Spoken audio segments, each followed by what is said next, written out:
Good afternoon, everybody. Welcome to the Israel Brief, brought to you by Lay of the Land. I'm Rolene Marks, bringing you the top stories from Israel and surrounds, and I do it every Monday to Thursday on our Facebook page at Luttel's site or on our YouTube channel at the Israel Brief. But that's not why you called, so let's get into it. Let's take a look at those top stories, and we begin in Iran. And Iran has continued to blame Israel for the sabotage at the Natanz nuclear facility that took place over the weekend.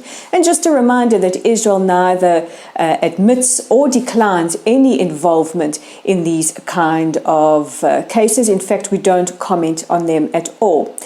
But an official went to the New York Times and alleged that Israel was responsible for the sabotage. In the meantime, Israel's Defense Minister Benny Gantz has launched an investigation into possible leaks, or into what he called the chatter around the attack on Natanz. Meanwhile, it is estimated that the blast was set off by a remote control bomb that took out the power supply as well as the backup. Israeli and US officials will convene their strategic group to meet soon on matters regarding to Iran, and the main aim of this is to prevent Iran from obtaining a nuclear weapon. And this comes at a time when Israeli officials are making sure that the Biden administration understand just how severe the impact of America entering into any kind of nuclear agreement with Iran would be. The move of the United States to re-enter into negotiations with the Iranians with regards to a nuclear deal does not sit well with Israel and our allies in the region. Many see this as history repeating itself, a policy of appeasement. Meanwhile, Iran continues to enrich centrifuges such as they were doing at Natanz. In other news, the Biden administration have said that they have secured the commitment from UNRWA, that is the United Nations Relief Works Agency, which is responsible for Palestinian refugees, to not have any antisemitism or racism in their education material. This comes as the Biden administration have quietly restored aid to the beleaguered agency. The Trump administration pulled out of sending UNRWA aid because of the level of hatred and incitement in education material.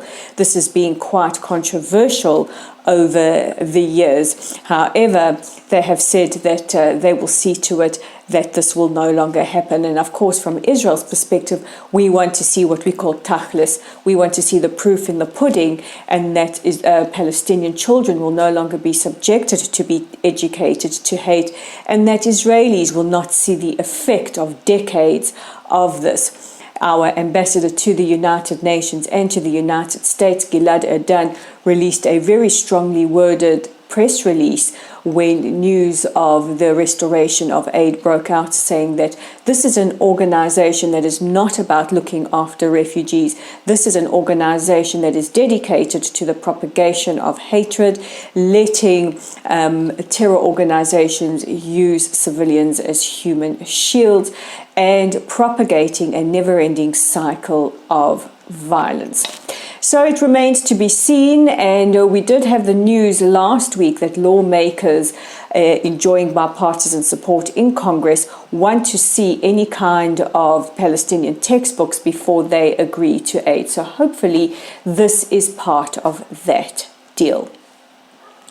In a few hours, as the sun sets and as 8 o'clock strikes this evening in Israel, Israelis will begin to commemorate Yom Hazikaron, the day of memorial for fallen soldiers and victims of terror.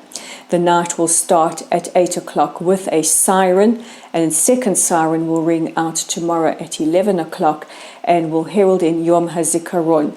This starts with a ceremony at the Kotel, at the Wailing Wall, and this year we will commemorate 23,928 fallen soldiers who have died in defense of the state since the inception of the modern state of Israel in 1948, and includes wars includes many different operations, and it includes some battles and endeavors we will never hear about. We also commemorate the hundreds of victims of terror who have been felled simply for being Israeli over the last couple of decades. Now, including victims of terror is something that's relatively new to Yom Hazikaron, but as these numbers have sadly increased, so it has become incumbent on us as a nation to mourn that as well. Last year, because of the global pandemic, bereaved families weren't able to visit cemeteries, weren't able to hold ceremonies and pay respects to their loved ones. But thank goodness that we are at the stage where Israel is almost fully open, that families will be able to do that tomorrow, giving dignity and respect to Israel's fallen and to their bereaved. And we invite you to join us in commemorating Yom HaZikaron. We will be posting material on our Facebook page. You are welcome to share it. But also we encourage people to light memorial candles and also just maybe take a moment to learn about those who have fallen in battle in defense of the state, some of who we may never hear of, whose endeavors, whose missions have been secret, and who are those silent heroes who have fallen in defense of the state. And yes, we also commemorate our fallen Canaan warriors as well. This is a day that is solemn. It is a day that's spent on reflection and remembrance. And tomorrow we will explain a little bit more about how the mood in Israel changes from one of solemn mourning to one of celebration, as tomorrow night we will switch over to celebrate Yom HaAtzmaut, Independence Day. But for the next 24 hours, or at least until sunset tomorrow night, it is all about Israel's fallen and victims of terror. May their memories be eternally blessed. Those are your top stories making headlines in Israel. Don't forget, we have content up on our website at www.layoftheland.online. There's an article to be posted there within the next couple of hours explaining about these national holidays and what they mean to us in Israel. You can also check out our content on our Facebook page at Lottel site. Give us a like or a follow while you are there. Share our content. We're on Twitter at layoftheland5, that's layoftheland5, and we are on that YouTube channel at the Israel Brief, and all you have to do is click on the big red subscribe button to be notified every time we post a brief. So with that, I wish you all a safe and healthy evening. I want to also take a moment to wish our Muslim readers and viewers Ramadan Kareem, and may it be a blessed and peaceful time. And we'll return again tomorrow. I'm Rolene Marks. This is the Israel Brief. We'll chat again tomorrow.